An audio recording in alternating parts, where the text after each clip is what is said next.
നമസ്കാരം. നിയമമണ്ഡലം ഇനി അങ്ങോട്ട് വലിയൊരു രാഷ്ട്രീയ കളികളിലേക്ക് നീങ്ങുകയാണ്. കാരണം ഇതുവരെ ഉണ്ടായിരുന്ന പലരും മാറി നിന്നുകൊണ്ട് മറ്റൊരു പുതിയൊരു താരോദയം അവിടെ സംഭവിക്കാൻ പോകുന്നു. അത് മറ്റാരുമല്ല, രാജീവ് ചന്ദ്രശേഖർ എന്ന് പറയുന്ന BJPയുടെ സംസ്ഥാന അധ്യക്ഷൻ. അതായത് പാർട്ടിക്കുള്ളിൽ പോലും പിന്തുണക്കാരില്ലാത്ത ഒരു, പച്ചയ്ക്ക് പറഞ്ഞാൽ ഒരു കച്ചവടക്കാരനായ രാഷ്ട്രീയ നേതാവ് നേമത്ത് നിന്ന് മത്സരിക്കാൻ ഇറങ്ങുന്നു. സ്വാഭാവികമായും വി ശിവൻകുട്ടി തന്നെ ആയിരിക്കും നേമത്ത് നിന്ന് മത്സരിക്കാൻ പോകുന്ന CPMന്റെ അല്ലെങ്കിൽ ഇടതുപക്ഷത്തിന്റെ സ്ഥാനാർത്ഥി. കോൺഗ്രസിനെ സംബന്ധിച്ചിടത്തോളം കോൺഗ്രസുകാർക്ക് ആശയക്കുഴപ്പമുണ്ട്. ആരെ അവിടെ മത്സരിപ്പിക്കും എന്നുള്ള കാര്യത്തിൽ കോൺഗ്രസിനുള്ളിൽ ആശയക്കുഴപ്പം കഴിഞ്ഞ കാലങ്ങളിലെല്ലാം നമ്മൾ കണ്ടതാണ്. അതിനൊരു പ്രധാനപ്പെട്ട കാരണം 2006 N ശക്തൻ അവിടെ നിന്ന് വിജയിച്ചിരുന്നു. N ശക്തൻ എന്ന് പറയുന്ന സ്ഥാനാർത്ഥി അന്ന് വെങ്ങാനൂർ ഭാസ്കർ എന്ന് പറയുന്ന ഇടതുപക്ഷ സ്ഥാനാർത്ഥിക്കെതിരെ ഏകദേശം 10,749 വോട്ടുകളുടെ ഭൂരിപക്ഷത്തിലാണ് അന്ന് നേമം എന്ന് പറയുന്ന മണ്ഡലം പിടിച്ചെടുത്തത്. എന്നാൽ അതിനുശേഷം 2011 എത്തിയപ്പോൾ അവിടെ വി ശിവൻകുട്ടി എന്ന് പറയുന്ന നേതാവ്, അല്ലെങ്കിൽ അന്ന് തിരുവനന്തപുരം മേയറൊക്കെ ആയിരുന്ന വി ശിവൻകുട്ടി എന്ന് പറയുന്ന LDFന്റെ CPMന്റെ നേതാവ് അതിശക്തമായ തിരിച്ചുവരവ് നടത്തുകയും 6,415 വോട്ടിന്റെ ഭൂരിപക്ഷത്തിൽ അന്ന് പ്രധാന എതിരാളിയായി മത്സരിച്ച O രാജഗോപാലിനെ പരാജയപ്പെടുത്തുകയും ചെയ്തു എന്നുള്ളതാണ് യാഥാർത്ഥ്യം.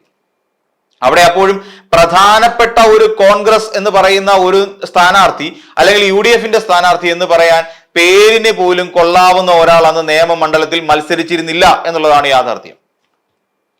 അവിടെ നമ്മൾ കഴിഞ്ഞ തൊട്ട് മുമ്പത്തെ തെരഞ്ഞെടുപ്പിലേക്ക് നമ്മളൊന്ന് കണ്ണോടിച്ചാൽ, അതായത് 2021 കഴിഞ്ഞ തെരഞ്ഞെടുപ്പിലേക്ക് നമ്മൾ കണ്ണോടിച്ചു കഴിഞ്ഞാൽ വീണ്ടും വി ശിവൻകുട്ടി എന്ന് പറയുന്ന ഒരു സ്ഥാനാർത്ഥി കുമ്മനം രാജശേഖരൻ എന്ന് പറയുന്ന BJP സ്ഥാനാർത്ഥിയെ പരാജയപ്പെടുത്തിക്കൊണ്ട് ഏകദേശം 3,949 വോട്ടുകളുടെ ഭൂരിപക്ഷത്തിൽ മണ്ഡലം പിടിച്ചെടുത്തു, തിരികെ കയ്യിൽ വെച്ചു ഇങ്ങനെ കൊണ്ടു നടക്കുന്ന ഒരാളായി മാറി. എന്തുകൊണ്ട് മണ്ഡലം പിടിച്ചെടുത്തു എന്നുള്ളത് നമുക്ക് നോക്കാം. 2011 ശേഷം പിന്നീട് തെരഞ്ഞെടുപ്പ് നടക്കുന്നത് 2016 എന്ന് നമ്മൾ ഓർക്കണം. ഈ 2016 തെരഞ്ഞെടുപ്പിൽ വി ശിവൻകുട്ടി തന്നെയാണ് ഇടതുപക്ഷത്തിന്റെ സ്ഥാനാർത്ഥിയായി ഇറങ്ങിത്തിരിച്ചിരുന്നത്. ഇടതുപക്ഷ സ്ഥാനാർത്ഥിയായി വി ശിവൻകുട്ടി അവിടെ അവരോധിക്കപ്പെടുമ്പോൾ തൊട്ട് അടുത്തായി O രാജഗോപാൽ എന്ന് പറയുന്ന സ്ഥാനാർത്ഥി BJPയുടേതായി ഉണ്ടായിരുന്നു. അതിനുശേഷം അവിടെ കോൺഗ്രസിന്റെ അല്ലെങ്കിൽ UDFന്റെ സ്ഥാനാർത്ഥിയായി JDUവിൽ നിന്നുള്ള ഒരാളെയാണ് മത്സരിപ്പിച്ചത്. സുരേന്ദ്രൻ പിള്ള എന്ന് പറയുന്ന ഒരു സ്ഥാനാർത്ഥിയാണ് അവിടെ മത്സരിപ്പിച്ചത്.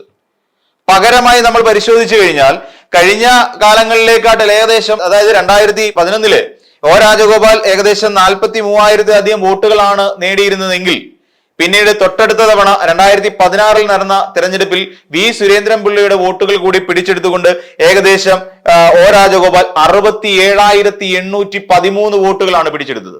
അതായത് 2011 O രാജഗോപാൽ 43,000 ചില്ലുവാനം വോട്ടുകൾ മാത്രമാണ് പിടിച്ചെടുത്തതെങ്കിൽ ഇവിടെ നമ്മൾ നോക്കിക്കഴിഞ്ഞാൽ കാണാം രാജഗോപാൽ 67,000 ചില്ലുവാനം വോട്ടുകൾ അവിടെ നേട്ടമുണ്ടാക്കി കഴിഞ്ഞിരിക്കുന്നു എന്നുള്ളതാണ്. അതായത് UDFന്റെ വോട്ടുകളൊക്കെ എവിടെ പോയി ചേർന്നു എന്നുള്ള ഒരു ചോദ്യം നമ്മുടെ മുന്നിലുണ്ട്. അന്ന് തന്നെ എല്ലാവരും പറഞ്ഞിരുന്നു ഇതിനകത്ത് വലിയൊരു രാഷ്ട്രീയ കളി നടന്നിട്ടുണ്ട് എന്നുള്ള കാര്യം. അതായത് വി ശിവൻകുട്ടി എന്ന് പറയുന്ന ആളിനെ, ആ CPMകാരനെ, ഇടതുപക്ഷക്കാരനെ ഒരു കാരണവശാലും നിയമസഭയിൽ എത്തിക്കില്ല എന്ന് പിടിവാശി പിടിച്ചുകൊണ്ട് കോൺഗ്രസ്സുകാർ അവിടെ മാറ്റക്കച്ചവടം നടത്തി എന്നുള്ളതിന്റെ, അല്ലെങ്കിൽ വോട്ട് മറിച്ചു കൊടുത്തു എന്നുള്ളതിന്റെ ദൃഷ്ടാന്തമാണ് അക്ഷരാർത്ഥത്തിൽ 2016 നിയമത്തെ തിരഞ്ഞെടുപ്പ് നമ്മളോട് പറയുന്നത്. കോൺഗ്രസ് അവിടെ വോട്ട് മറിച്ചു. ആ വോട്ട് മറിച്ചു എന്ന് കോൺഗ്രസ്സുകാർക്ക് പോലും ഉത്തമ ബോധ്യമുണ്ട്, നേതാക്കന്മാർക്ക് പോലും ഉത്തമ ബോധ്യമുള്ളത് കൊണ്ടാണ് തൊട്ട് അടുത്ത തവണ 2021 നടന്ന തെരഞ്ഞെടുപ്പിൽ ഈ പറയുന്ന UDF സ്ഥാനാർത്ഥിക്ക് വേണ്ടിയിട്ട് നിയമമണ്ഡലത്തിൽ മത്സരിക്കാൻ ആളെ തപ്പി ഇറങ്ങേണ്ട ഗതികേടിലേക്ക് UDF പോയത് നമുക്കറിയാം. ഒരാള് പോലും അവിടെ മത്സരിക്കാൻ തയ്യാറല്ലായിരുന്നു. അവിടെ ശക്തനായ ഒരു സ്ഥാനാർത്ഥി വരും എന്ന് തന്നെ ആയിരുന്നു UDF അന്ന് പറഞ്ഞിരുന്നത്. എന്നിട്ട് ഈ ശക്തനെ തപ്പി കേരളം മുഴുവൻ അരിച്ചു പെറുക്കിയിരുന്നു കോൺഗ്രസ് പാർട്ടി, നമുക്കറിയാം. ഒടുവിൽ പറഞ്ഞു ഉമ്മൻചാണ്ടിയെ ഞങ്ങൾ അവിടെ കൊണ്ട് മത്സരിപ്പിക്കും എന്ന് വരെ തീരുമാനമെടുത്തു. ഒടുവിൽ ഉമ്മൻചാണ്ടിക്ക് അറിയാം അവിടെ നിർത്തിക്കഴിഞ്ഞാൽ കോൺഗ്രസിലുള്ള സകലമാന എണ്ണവും കൂടെ തനിക്കിട്ട് പാലം വലിക്കുമെന്ന് ഉമ്മൻചാണ്ടി വ്യക്തമായി മനസ്സിലാക്കി. അങ്ങനെ ഉമ്മൻചാണ്ടി അതിനെക്കുറിച്ച് വ്യക്തമായി മനസ്സിലാക്കിയത് കൊണ്ട് തന്നെ ഉമ്മൻചാണ്ടി സ്വന്തം അണികളോട് പറഞ്ഞു, പോയി പെരപ്പുറത്ത് കയറിയിരുന്ന് സമരം ചെയ്യടാ പിള്ളാരെ എന്ന്. അതാണ് യാഥാർത്ഥ്യം. അങ്ങനെ ഉമ്മൻചാണ്ടിക്കെതിരെ അല്ലെ ഉമ്മൻചാണ്ടിയെ പുതുപ്പള്ളിക്കാരെ വിട്ടുകൊടുക്കില്ല എന്ന ഉറച്ച തീരുമാനത്തിന്റെ ഭാഗമായി പുതുപ്പള്ളിയിലുള്ള എല്ലാ പാർട്ടിക്കാരും കൂടെ ചേർന്ന് അദ്ദേഹത്തിന്റെ പുരപ്പുറത്ത് വരെ കയറിയിരുന്നു കൊണ്ട് സമരം ചെയ്തു. ഉമ്മൻചാണ്ടിയെ ഞങ്ങൾക്ക് വേണം, ഞങ്ങളുടെ കുഞ്ഞുഞ്ഞിനെ ഞങ്ങൾക്ക് വേണമെന്നും പറഞ്ഞുകൊണ്ട് പുതുപ്പള്ളിക്കാരെ ബഹളം ഉണ്ടാക്കി. അങ്ങനെ പുതുപ്പള്ളിക്കാരുടെ ബഹളം ഭയന്നിട്ട് പുതുപ്പള്ളിക്കാരാകെ തിരിയുമെന്ന് പറഞ്ഞിട്ട് പുതുപ്പള്ളിയിൽ ഇനി UDF നിർത്താൻ പോകുന്ന സ്ഥാനാർത്ഥിയെ പുതുപ്പള്ളിക്കാർ മനഃപൂർവ്വം തോൽപ്പിക്കും എന്ന് UDFുകാർ വിശ്വസിച്ചതുകൊണ്ട് അവിടെ തൽക്കാലം ഉമ്മൻചാണ്ടിയെ അവിടെ കൊണ്ട് നിർത്തി ജയിപ്പിക്കുകയും ചെയ്തു. എന്തിനായിരുന്നു ഈ ശ്രമം? അതായത് ഉമ്മൻചാണ്ടിയെ സഭ തൊടിയിക്കാതിരിക്കാൻ വേണ്ടി UDF എടുത്ത കൃത്യമായ നിലപാടിന്റെ ഭാഗമായിരുന്നു നിയമം തിരക്കഥ. അതായത് നിയമത്ത് കൊണ്ടുവന്ന് ശക്തനായ ഒരാളെ മത്സരിപ്പിക്കുമെന്നെടുത്ത തീരുമാനം. അവിടെ ഉറപ്പുണ്ടായിരുന്നു കോൺഗ്രസിന്റെ അല്ലെങ്കിൽ UDFന്റെ നേതാവ് സ്ഥാനാർത്ഥി 3-ാം സ്ഥാനത്തേക്ക് പോകുമെന്ന് UDFന് വ്യക്തമായി അറിയാവുന്ന സാഹചര്യം തന്നെ ആയിരുന്നു 2021 ഉണ്ടായത്. ഏറ്റവും ഒടുവിൽ ബലിയാടായത് നമുക്കറിയാം കെ മുരളീധരൻ എന്ന് പറയുന്ന നേതാവ് തന്നെയാണ് എന്ന് നമുക്കറിയാം. കെ മുരളീധരൻ ഇവിടെ നിന്ന് മത്സരിക്കാനായിട്ട് വലിയ കച്ച കെട്ടി ഇറങ്ങുന്നു. അദ്ദേഹത്തിനോട് പറഞ്ഞു, നിങ്ങൾ MP സ്ഥാനം രാജിവെച്ചിട്ട് മത്സരിക്കൂ എന്ന് പറഞ്ഞു. കെ മുരളീധരൻ പറഞ്ഞു, എന്നെ കൊണ്ട് പറ്റില്ല, ഞാൻ MP സ്ഥാനം രാജിവെക്കില്ല, രാജിവെക്കാതെ ഞാൻ നേമത്ത് വന്ന് മത്സരിച്ചോളാം. അങ്ങനെ മത്സരിച്ചാൽ അങ്ങനെ നിയമത്തേക്ക് വരുമ്പോൾ MP സ്ഥാനം രാജിവെച്ചിട്ട് ഇവിടേക്ക് വന്ന് ചേക്കേറി കഴിഞ്ഞാൽ തൃശ്ശൂർ കിട്ടിയ പണി ഇതിന് മുൻപേ തന്നെ കെ മുരളീധരന് കിട്ടിയേനെ.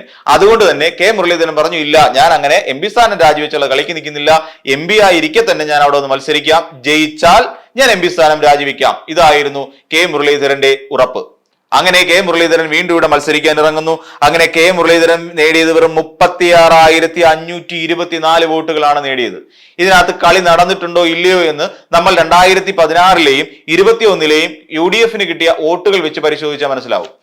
അതായത് 2016 അവിടുത്തെ JDUവിൽ നിന്ന് മത്സരിച്ച അല്ലെങ്കിൽ JDUവിന്റെ സ്ഥാനാർത്ഥി അല്ലെങ്കിൽ UDFന്റെ സ്ഥാനാർത്ഥിയായ സുരേന്ദ്രൻ പിള്ള അന്ന് നേടിയത് വെറും 13,866 വോട്ടുകളാണ് എന്ന് നമുക്ക് ഉറപ്പിച്ചു പറയാൻ കഴിയും.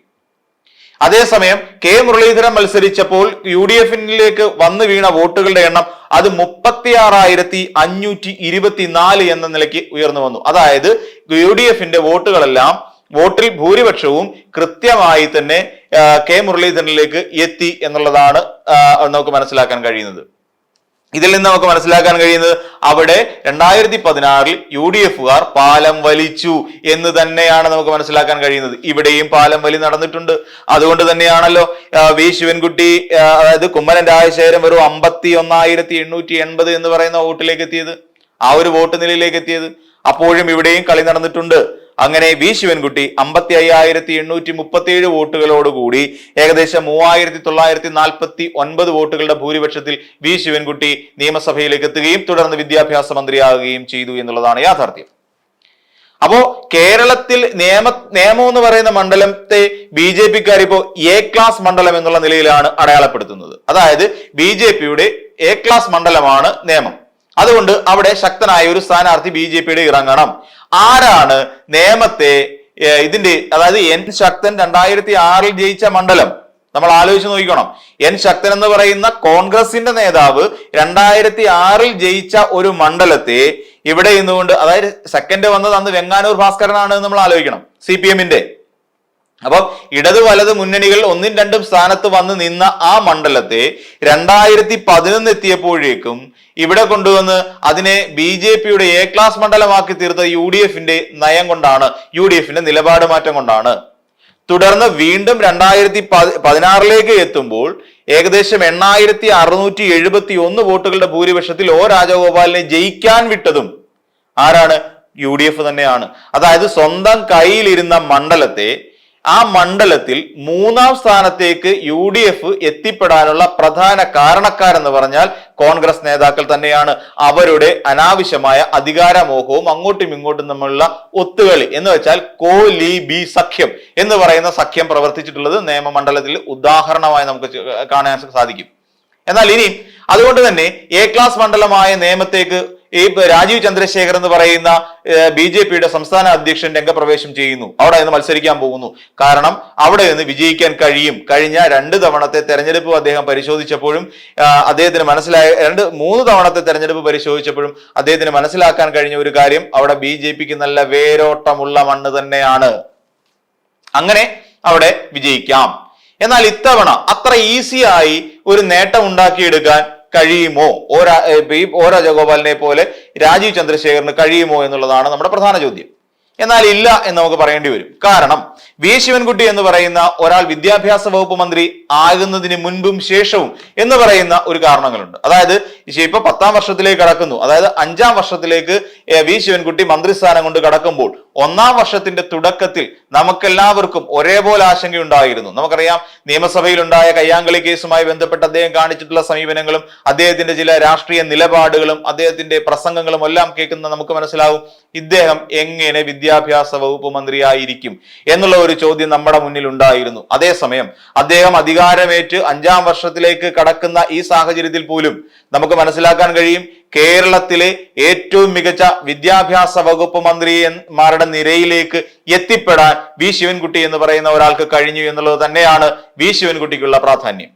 ഏറ്റവും മികച്ച മന്ത്രിമാരിൽ ഒരാളായി തീരാൻ അദ്ദേഹത്തിന് കഴിഞ്ഞു. അത് അദ്ദേഹത്തിന്റെ നിലപാടുകൾ കൊണ്ട് തന്നെയാണ്, ജനങ്ങളോടുള്ള അല്ലെങ്കിൽ നിയമം നിവാസികളോട് അദ്ദേഹത്തിനുള്ള സ്നേഹം കൊണ്ട് തന്നെയാണ്, അല്ലെങ്കിൽ നിയമം നിവാസികൾ ഇപ്പോഴും അദ്ദേഹത്തെ ആഗ്രഹിക്കുന്നത് കൊണ്ടാണ്. അതുകൊണ്ട് തന്നെ അവിടെ ഇനിയും ശിവൻകുട്ടി തന്നെ മത്സരിക്കുകയാണെങ്കിൽ നേമത്തിൽ നിന്നും ഏറ്റവും കൂടുതൽ സാധ്യത ഇപ്പോഴും നിലനിൽക്കുന്നത് വി ശിവൻകുട്ടി എന്ന് പറയുന്ന ഇപ്പോഴത്തെ നമ്മുടെ വിദ്യാഭ്യാസ വകുപ്പ് മന്ത്രിക്ക് തന്നെയാണ്. കേരളത്തിലെ കുട്ടികളെയെല്ലാം സ്വന്തം മക്കളെ പോലെ കാണാൻ അദ്ദേഹം എടുക്കുന്ന ചില നിലപാടുകളുണ്ട്.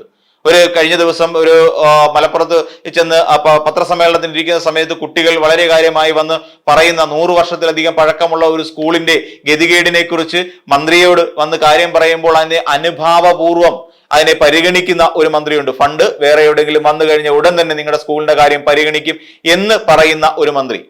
ആ മന്ത്രി അടുത്തേക്ക് കുട്ടികൾക്ക് ഈസി ആക്സസ് എന്ന് പറയുന്ന ഒരു ഗുണം കൂടിയുണ്ട്.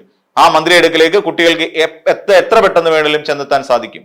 ഇതുവരെ കഞ്ഞിയും പയറും കുടിച്ചുകൊണ്ടിരുന്ന നമ്മുടെ സ്കൂൾ കുട്ടികൾക്ക് ഇന്ന് വിഭവസമൃദ്ധമായ ആഹാരം കിട്ടുന്നുണ്ടെങ്കിൽ അതിന് കാരണക്കാരൻ ഈ വി ശിവൻകുട്ടി എന്ന് പറയുന്ന മന്ത്രി തന്നെയാണ്, യാതൊരു സംശയവുമില്ല. ഇന്ന് നമ്മൾ കാണുന്ന തലത്തിലേക്ക് സ്കൂളുകളൊക്കെ മാറി മറിഞ്ഞുവെങ്കിൽ അതിനുള്ള പ്രധാന കാരണക്കാരൻ ഇതേ മന്ത്രി തന്നെയാണ്, വി ശിവൻകുട്ടി എന്ന് പറയുന്ന മന്ത്രി തന്നെയാണ് എന്ന് നമുക്ക് ഉറപ്പ് പറയേണ്ടി വരും. എന്ന് വെച്ചാൽ ഈ വി ശിവൻകുട്ടി എന്ന് പറയുന്ന ഒരാൾ തുടക്കത്തിൽ നമുക്കുണ്ടായ എല്ലാ ആശങ്കകളെയും ദൂരീകരിച്ചുകൊണ്ട് തനിക്ക് തന്നെ ഏൽപ്പിച്ച വകുപ്പുകൾ കൃത്യമായി കൈകാര്യം ചെയ്തുകൊണ്ട് മുന്നോട്ട് പോകാനും 5ാം വർഷത്തിലേക്ക്, അതും വിജയകരമായ 5ാം വർഷത്തിലേക്ക് എത്തുവാനും കഴിഞ്ഞു എന്നുള്ളത് തന്നെയാണ് വി ശിവൻകുട്ടി എന്ന് പറയുന്ന മന്ത്രിക്ക് ആ MLAക്ക് ഇടുന്ന മാർക്ക്. ഇത് തന്നെയാണ് ആ മണ്ഡലത്തിലുള്ളവരെ കുറിച്ചും മണ്ഡലത്തിലുള്ളവർക്ക് പോലും ഏറെ പരിചിതനായ ആർക്കും എപ്പോൾ വേണമെങ്കിലും ആ MLA വഴിയിൽ നിന്നുകൊണ്ട് കാണാനുള്ള സാഹചര്യം പോലും ഉണ്ടാക്കുന്ന തരത്തിൽ അത്ര ജനകീയനായ ഒരു നേതാവായി മാറാൻ വി ശിവൻകുട്ടിയെ പോലെ ഒരാൾക്ക് കഴിഞ്ഞിട്ടുണ്ട് എന്നുള്ള കാര്യം തർക്കമില്ലാതെ പറയാൻ കഴിയുന്ന ഒന്നാണ്. ഇനി ഈ പറയുന്ന പോലെ രാജഗോപാലിനെ പോലെയോ കുമ്മനം രാജശേഖരനെ പോലെയോ ആണോ ഈ പറയുന്ന രാജീവ് ചന്ദ്രശേഖർ എന്നൊരു ചോദ്യം നമ്മുടെ മനസ്സിലേക്ക് പെട്ടെന്ന് കയറി വരാം.